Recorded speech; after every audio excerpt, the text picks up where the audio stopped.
Lançado em 2012, 2, disco de estreia do Mac DeMarco, ajudou a redefinir os caminhos do indie no começo daquela década, não só nas questões musicais, mas também nas questões estéticas. Hoje eu tô aqui com Felipe Missali, criador da Melted Vídeos, para bater um papo sobre essa obra. Tudo bem, Felipe? Do joia aí, mano. Obrigado pelo convite mais uma vez. Pô, eu sei que esse disco é importante pra você, então vamos bater um papo sobre ele hoje.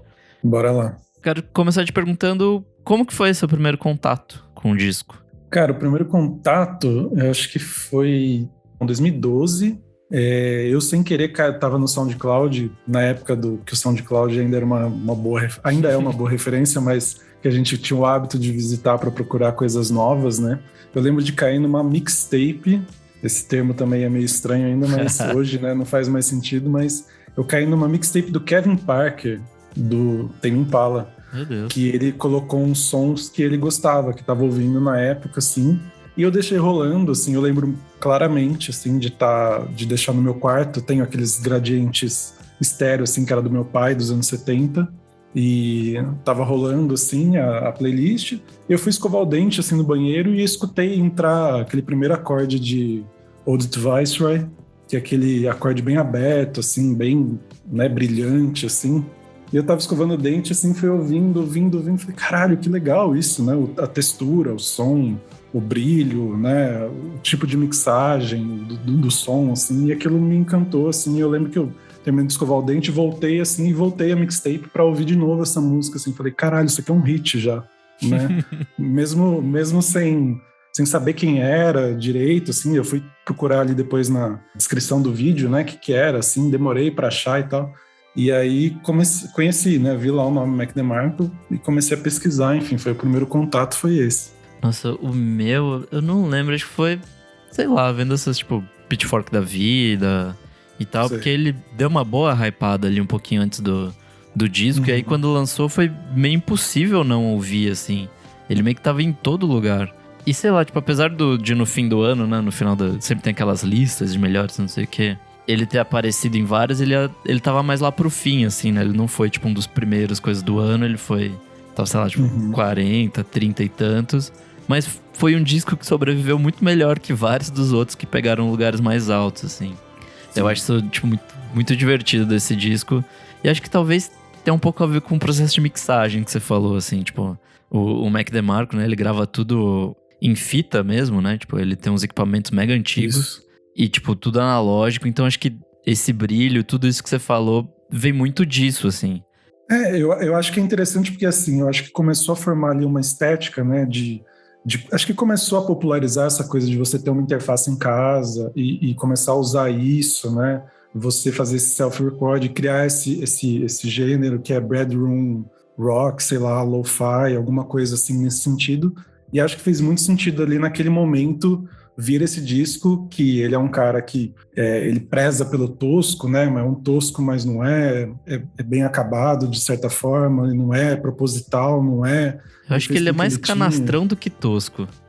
Pode ser. Eu acho que ele é mais brincalhão, né? Sim. No sentido de, vou experimentar aqui, ver que isso aqui, essa guitarra é fodida mesmo, vou usar um hack Alesis com som de coros dos anos 80, sabe? Vou pegar pelo cafona, ao mesmo tempo é rock, e ele é um cara que declaradamente tem um gosto meio suspeito, assim, no sentido de ouvir rocks, né? Tipo, às vezes quando eu tô num Uber, assim, você escuta na Alfa, assim, você fala, pô, o Mac DeMarco bebe muito de algumas coisas, assim. Né? Aqueles rock de papai, assim, né? Dos anos 70 e 80, assim, exatamente. É bem essa vibe.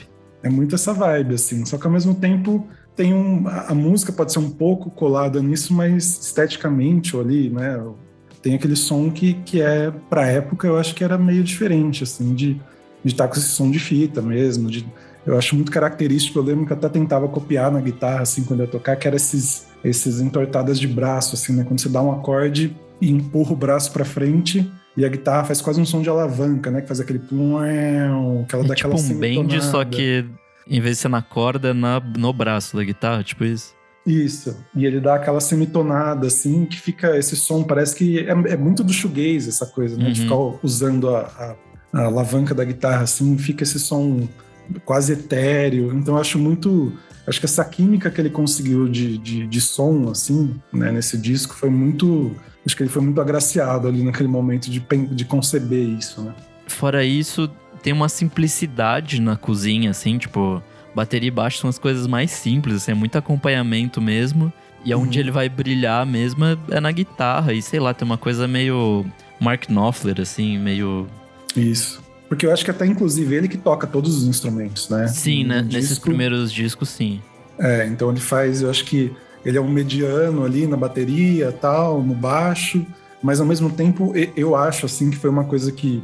Eu fui muito crítico na época, assim, quando ele começou a usar teclado, né? Eu sempre achei ele um puta guitarrista, assim. Acho que é mais o segundo disco, né? Que ele vai pra esse campo um pouquinho mais de synth e tal. Isso. Ele começa a colocar aqueles synths e ele toca mal o synth, ou ele tem pouca cadência, assim, no piano. E eu falava, porra, ele era um puta guitarrista, ele faz umas coisas muito diferentes, assim, muito abertas e tal. E ele começou a entrar nessa onda do synth, e as músicas foram fazendo sucesso, tal, foi dando certo, mas era uma música muito simples, assim, né? E eu, naquela minha sede de fã, falei, putz, eu queria ouvir ele tocando guitarra, né? Queria ver ele ali fazendo aquilo lá, e não rolou. Eu tava vendo uns vídeos sobre ele, assim, sobre a guitarra dele, e é engraçado, porque, tipo, ele tem uns acordes normal, sei lá, tipo, os power chords, aí do nada ele mete, tipo, uns acordes de jazz, aí tem uns acordes abertão com uma nota só, tipo... E acho que tudo isso faz, assim, essa química bizarra de ser encantador, mas ao mesmo tempo é esquisito. Tem toda uma coisa ali que eu não consigo, de fato, entender, assim. Até hoje é uma coisa que a sonoridade me chama atenção porque eu não sei definir, assim, tipo, exatamente o que é. Porque eu lembro que na época, inclusive, foi ele que me levou, assim, pra ouvir, tipo... esse som retrofuturista japonês, assim, né? Sim. De Yellow Magic Orchestra, aquele anos 80 do Japão, assim, que era uma coisa que tinha bossa nova, né? Que a bossa nova pegou no Japão, assim, loucamente. Os japoneses fizeram uma versão meio jazz americano com música brasileira. O famoso city pop, adoramos. E aí virou uma coisa meio assim, uma coisa única, assim, no Japão, assim, e ele bebia muito disso, assim, então você sente também essa influência de música japonesa com brasileira, e R&B, e jazz, então tem bastante dessas coisas que eu consigo sentir, assim, ouvindo, né, quando eu tava ouvindo o disco ali, que me levou depois pra pesquisar, né. Eu acho que outra coisa que chama muita atenção na música do Mac acho que é a voz dele, assim. Ele tem essa coisa meio crooner, meio, tipo, esses cantor de rádio meio anos 50, assim, mas ao mesmo tempo é meio goofy, assim, é meio... Sim. Sabe aqueles filmes anos 80 onde o cara bobão é, tipo, o cara legal, assim? Eu acho que tem um pouco disso nesse personagem que ele cria, principalmente nesse primeiro disco. Ele tem uma coisa meio de volta para o futuro, assim, McFly, assim, né? De ficar meio com essa voz, essa impostação, e ele tá sempre cantando. E eu lembro, isso era muito curioso, assim, porque eu sempre achei o rock muito triste, né, nessa época, assim. E aí eu lembro que eu vi os primeiros vídeos, assim, né, dessa safra de 2012, assim, que era aquela banda com o Peter lá do Home Shake, né, que depois saiu, o Pierce, o John, eles eram muito animados, assim, eles olhavam pra câmera e davam aquele sorrisão, assim, e debochava, isso era muito legal, assim. E acho que ele conseguia colocar isso na voz, né, ele fazia aquela voz grossa, imitava, e ele sempre foi uma pessoa muito bem-humorada, com piadas, assim, o show é muito divertido, né? Sim, os shows sempre foram muito bons. Então acho que isso que ele carregou muito essa coisa ele é um showman nato, assim, né? Ele consegue entrar num palco e rebolar lá e fazer de tudo e você sai feliz. É um show muito gostoso de ver, inclusive, assim. Bom, já que você citou o vídeo, acho que a gente pode ir pra Odd to Viceroy, que é um vídeo todo estética VHS, velho, assim, e eu sei que isso te inspirou a fazer a Melted, então... Primeiro quero que você conte um pouco dessa história da Melted, do começo dela e de como esse vídeo, assim, te inspirou pra fazer essas coisas. É até curioso, porque eu acho que o que me levou para o Vaporwave antes, né, e que depois me levou a Melted, foi justamente antes de ter escutado o Mac DeMarco, ter ido procurar a música que eu tinha ouvido ali naquela mixtape do Kevin Parker, e aí eu vi aquele vídeo que é de um cara chamado Jasper Baidala, se eu não me engano.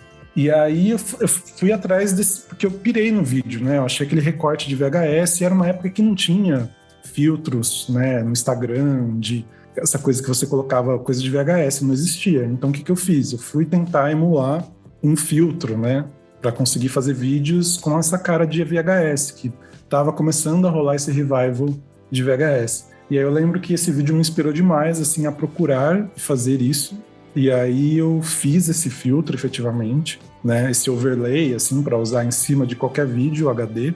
E aí eu lembro de começar a editar em cima disso, começar a brincar, pegar vídeos do YouTube, ripar e começar a fazer montagem e tal. E foi basicamente daí que nasceu a Melted. Sendo bem sincero, assim, foi nesse ponto que rolou esse insight de fazer uma coisa de vídeo, assim, de fazer essas montagens e colocar esse filtro. Tudo era uma desculpa para usar esse filtro, que eu queria usar, assim. Qualquer coisa eu vou pôr esse filtro. Eu vou pôr esse filtro. É tipo quando você compra um pedal de guitarra novo, uma coisa que você quer enfiar. Foda-se. O pedal é meu, eu enfio onde eu quiser. Então eu entrei nessa brisa e foi basicamente isso. Eu comecei a fazer os vídeos e publicar no YouTube, enfim, foi acontecendo tudo que foi acontecendo, né? A página foi virando outras coisas. E aí também, nessa pesquisa de VHS e tal, eu encontrei o Vaporwave, que aí foi outra coisa. Enfim, eu tava muito imerso nessa coisa que o Mac também tava ali, de VHS, de vídeo, de lo-fi e tal, e acho que foi essa confluência, assim, que acabou nascendo essas coisas todas ali. Você acha que o Mac DeMarco tem alguma influência na sua banda também, na Monza? Tem, certamente tem. Não sei como, mas eu acho que até assim, por exemplo, o nosso primeiro disco, né? Por exemplo, o Monza nasceu como uma banda de power trio, né? Que era muito pesado, todo mundo tocando muito, né? Colocando a mão, assim. E acho que tanto que o nosso primeiro disco, quando a gente foi gravar e remodelar as músicas, é um disco muito limpo, assim. Uhum. E essa limpeza, né? Foi uma época até que eu falei, eu não quero mais usar pedal, não quero usar distorção, não quero usar overdrive, não quero usar mais nada, não precisa. Quero tocar limpo, assim, sabe? Eu fiquei com essa coisa meio de, vamos tocar limpo, vamos tocar aberto e tal, e foi basicamente daí. Inclusive, eu até na época, eu fui atrás de montar uma guitarra parecida com a do Mac, comprei um captador que vem na Taisco, que é essa guitarra japonesa dos anos 60, que se vende em supermercados, né? Ela tem um som muito característico, né? É uma guitarra muito vagabunda, assim, né? Faz parte do charme. Realmente vendia no supermercado, assim, uma coisa que você pegava da prateleira. Caralho. E levava para aprender a tocar, assim, né? E aí essas guitarras têm um som muito característico, porque ela é um som de madeira compensada, ela tem um captador, ela ressoa muito. Então, ela é uma guitarra difícil de tocar, ela é dura, né? Então, ela exige toda uma coisa que é muito específica a tocar aquela guitarra, por exemplo, assim, né? Tem outras bandas que usam essa Taisco, acho que o Mudhoney usou um tempo. Uma outra banda que eu gosto muito que chama Duster. Os noise deve resolver bem, né? Ela tem um som muito característico, assim, que eu acho muito legal de ouvir, assim, né? E acho que outra coisa que vale a pena falar é sobre a capa, né? Em uma entrevista ali pra Moiba, em 2014, se eu não me engano, ele falou que ele se inspirou no Harumi Hosono, no Hosono House de 73, que liga nessa coisa do city pop. A foto dessa capa do Hosono é tipo meio uma foto em preto e branco com as letrinhas em azul. E é basicamente isso. E aí também é bem parecida com uma capa do Bruce Springsteen, o The River, de 80, que também é essa mesma coisa, essa estética preto e branco e a letrinha em azul, assim, é tipo a mesma fonte, assim, é bem divertido. Essa foto também eu acho icônica, assim, acho que são essas coisas, essa construção de coisas que acho que você vai juntando, você vai falando assim, porra, é genial isso aqui, né? E super reflete, né, quem ele é e a vibe do disco, assim. E eu vejo até hoje, assim, às vezes quando eu vou tirar uma foto, assim, com alguém no Instagram, assim, eu geralmente faço assim, né? Eu também, o dedinho para cima. O Vzinho, assim, né? Que é meio de vitória, assim, né? Então eu acho muito legal. Pelo menos pra mim pegou muito essa coisa desse dedinho levantado. Enfim, eu acho uma capa icônica, assim. Pelo sorriso dele, pela descontração ali no momento, acho uma foto ótima. Pô, acho que agora a gente pode conversar sobre algumas faixas. O que você traz como destaque entre as 11 faixas do disco? Que eu particularmente gosto, o de Viceroy é clichê, mas enfim, não tem como. É tipo um Smell Like Teen Spirit, assim, é meio uma faixa pega o disco inteiro e abre pra tudo, assim, né? Acho que foi uma coisa que dali mudou muita coisa pro resto, assim, né? Pro mundo ali. Então eu chutaria que é uma faixa muito importante, eu particularmente amo ainda. Às vezes escuto eventualmente. Eu gosto de uma que chama Annie. Annie é muito boa. Eu não gosto muito de Still Together. Não sei porquê. Cara, eu gosto. E esse momento no show pra mim foi maravilhoso, porque o Together dele sai meio esquisito, né? Ele fala tipo um Together. Então, tipo, todo mundo cantando meio errado, assim, no show. E ele comprando a pira. Foi, tipo, muito engraçado, assim. Eu fui acho que ele veio em 2014, naqueles shows no Sesc. Sim. E aí, tipo, a galera curtindo demais, assim. E ele cantando essa parte meio que errada, assim, tipo... Sabe quando tá no show e a música ganha outro valor pra você? E aí você vai reouvir o disco que você lembra daquele momento? Pra mim tem um pouco disso, assim. É que eu acho que é isso. Ela é uma música... Eu sinto que é uma música pra show, assim, né? Tanto que ele usou exaustivamente, assim, essa música pra show. E acho que ela faz muito bem esse papel, assim. Eu tava até pegando uma lista aqui. Dreaming, eu também acho maravilhosa. Sim. Robson Girl, eu acho também uma das melhores músicas, assim. E My Kind of Woman é uma música que eu gosto muito de tocar. Quando eu tô... É uma música de amor lindíssima, assim. né? Eu amo tocar essa música, assim. Quando eu posso, eu sempre volto pra ela, assim, porque é uma música que eu amo tocar. Assim, gritar, assim, sabe? Cantar bem aberto, assim, é uma coisa que eu gosto. Cara, uma que eu gosto muito é a abertura. Eu acho que ela já, tipo, já entrega bastante do clima do disco, essa coisa... Guitarrinha swingada ali, ela começa. E é uma letra que no começo você vai entendendo de uma forma e depois você vai entendendo que é sobre o pai dele cozinhando metanfetamina. E tipo, fala, eita, que porra é essa? E acho que é isso, assim, junta muito desse talento dele na guitarra, dessa coisa meio palhaça, assim, dele, de tipo, de contar uma história diferente, esquisita, e ao mesmo tempo ser super divertido, assim, tipo, você tá curtindo lá enquanto o pai dele tá cozinhando metanfetamina, sabe? Tipo, é muito louco. Outra que me chama muita atenção também é o Freaking Out the Neighborhood, que também é essa coisa mais, tipo... Sim. É uma levadinha de bateria super legal, assim, super divertida, a guitarrinha dele comendo ali. E é meio que o pedido de desculpa dele pra mãe, assim, falando, tipo, foi mal aí que fiz umas merda aqui na vizinhança. É até legal, porque eu também lembro quando eu tava começando a entrar, assim, nesse disco e tal, eu fui pesquisar e eu até subi na Melted depois, assim, né, no meio freestyle, assim, eu roubei do Bandcamp a primeira banda dele que ele tinha, que era o Make Out Videotape, né? Sim. Que é com o Alex Calder, que foi um cara que tinha uma carreira promissora aí, mas foi preso por abuso. Foi preso não, foi acusado de abuso, sei lá, um desses... Cancelado, mas acho que efetivamente ele deve ter feito chegou a lançar coisa pela Capture Tracks também, que foi o selo que lançou as coisas do Mac, né? Sim. E aí meio que a carreira dele morreu ali, né, devido a esses casos aí. Sim. Mas essa dupla, assim, eu gostava muito. Inclusive as músicas muito podres, assim, né, que eram extremamente... Nossa, era farelento, assim, era tipo... Era um lo-fi além do difícil. Que... assim... E é engraçado, a Still Together é uma releitura de uma música que chamava Together deles, que foi lançada em 2009. Isso, exatamente. Então acho que ele conseguiu nesse dia. Depois ele fez o Rock and Roll Night Club lá, que tem um pouco disso também, né? Mas já era um pouco mais limpo. Eu acho que no 2 ele chegou num ponto bom, assim. No equilíbrio entre clareza musical, né? Clareza de áudio, né? De música mesmo, de estar mais firme, estar mais sólida, começo, meio, fim, refrão. Então acho que ali ele acertou bem. Acho que foi o ponto... Eu acho que foi o ponto alto ali. Eu não sei se você chegou a ouvir o disquinho de demos que ele lança em 2013, se eu não me engano. É basicamente as músicas do 2, só que numa versão make-out videotape, assim. Tá, tipo, muito tosco, muito mal gravado. Tipo, eu não sei o quanto o make-out videotape era uma escolha estética e o quanto era só, tipo, a gente é pobre, não tem dinheiro pra comprar nada e mesmo assim quer soltar. Eu acho que é um pouco dos dois, assim. Eu acho que ele era um cara quebrado, assim, de certa forma. Um moleque, assim, né? Sim. Tipo, sem trabalhar. Mas eu acho que vem um pouco disso. O 2 é muito legal. Eu acho que essas gravações são pré-gravações, né? Acho que são prés que ele gravou em casa, assim, e depois soltou isso como virou um material ali. Mas eu achei muito legal também. Quando saiu, eu lembro de ter ouvido com emoção, assim, também. Porque você ouvia... as músicas, e geralmente tava com um pitch bem mais baixo, inclusive, assim, né? Que eu achava isso divertido. Inclusive, essa coisa de usar esse pitch, né? Que ele usava no Rock and Roll Night Club, que é aquela voz grossa, assim, bem pitch down, assim, né? Depois ele tirou, né? No 2 ele não usou isso aí. Ele usa a voz mais normal dele, né? Tipo, ele usa a voz no padrão ali, sem alteração de pitch, assim. Eu acho que isso também dá uma agradabilidade, assim... você fala assim, pô, aqui tá mais normal, né? Vamos dizer assim.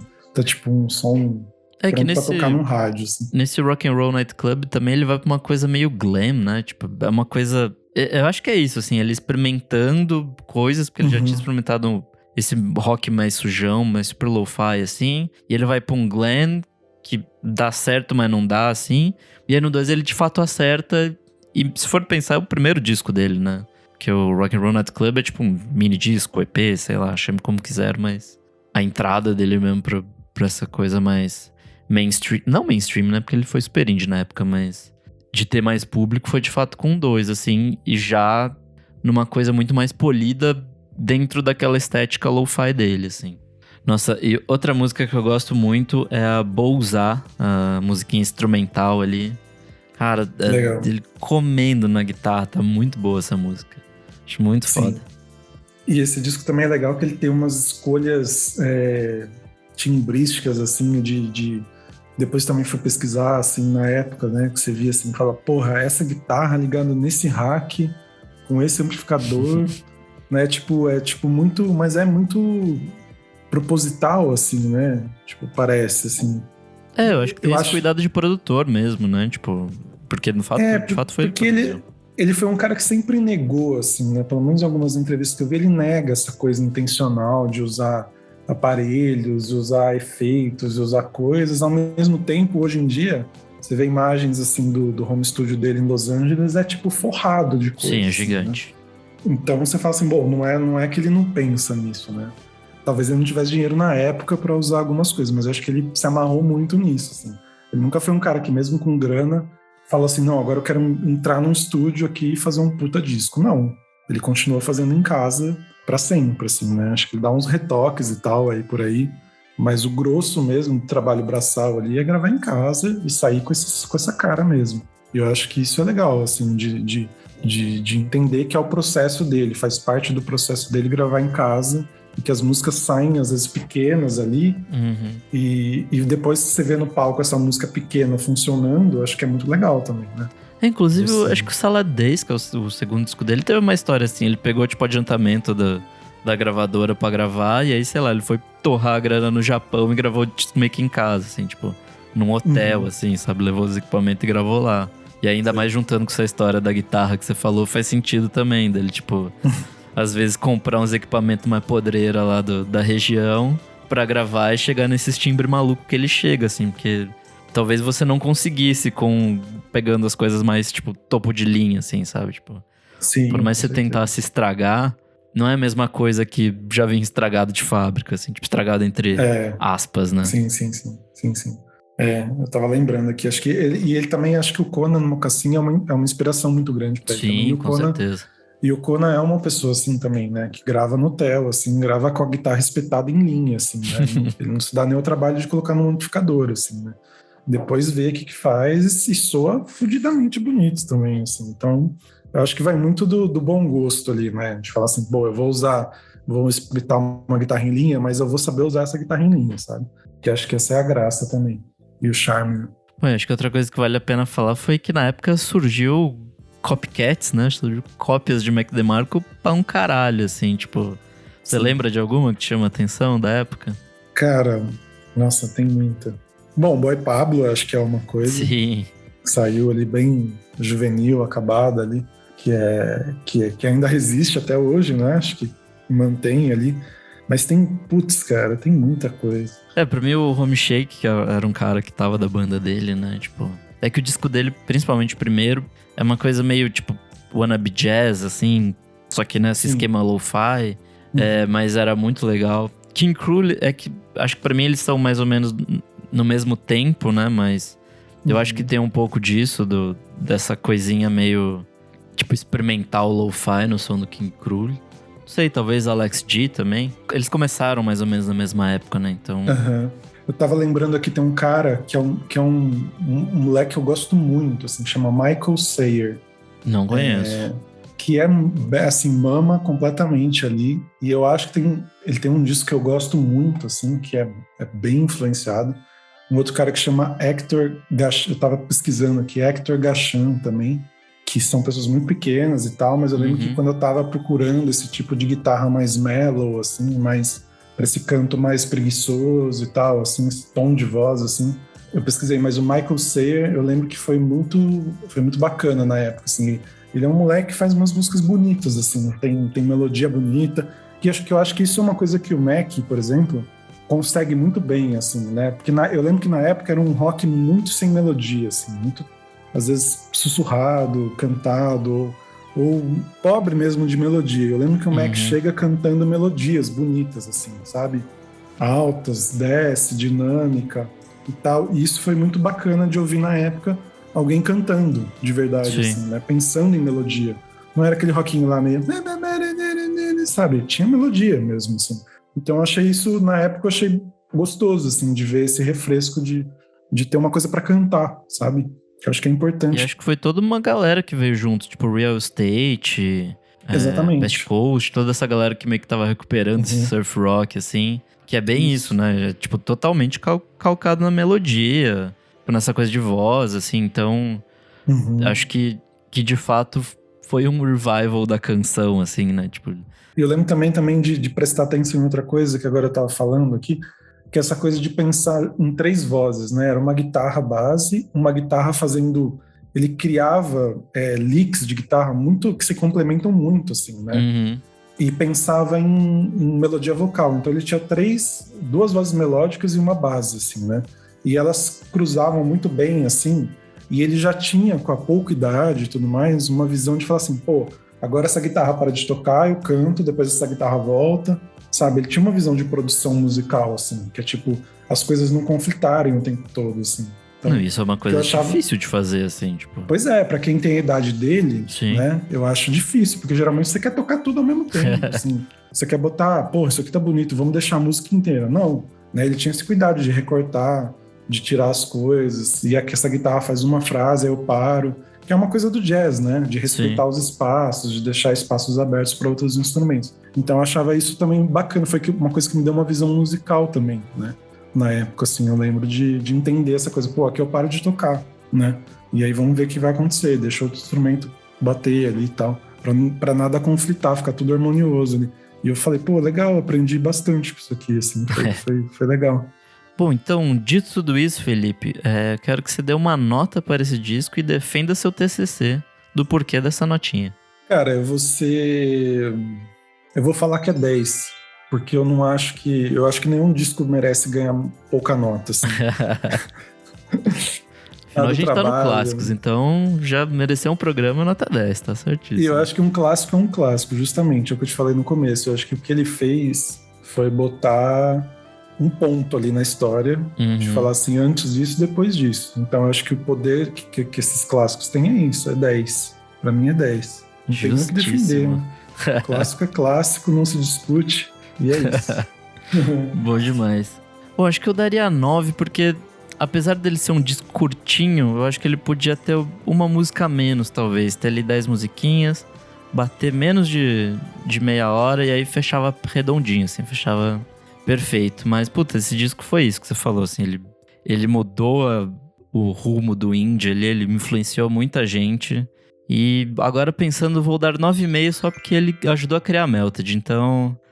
Assim, já vale meu meio ponto só por isso. Pensa em quantas coisas ele não abriu aí pro mundo, né? Não só pra musical, pra tudo, acho que é isso mesmo. Vai pra além. Acho que quando um disco tem esse poder de mudar a geração, assim, de mudar um conceito todo, uma era, acho que basicamente é isso. Bom, Felipe, muito obrigado pela participação aqui. Agora é seu espaço para dar as arrobas, falar da Melted, de novidades, falar da Monza. O que tem de novidade por aí?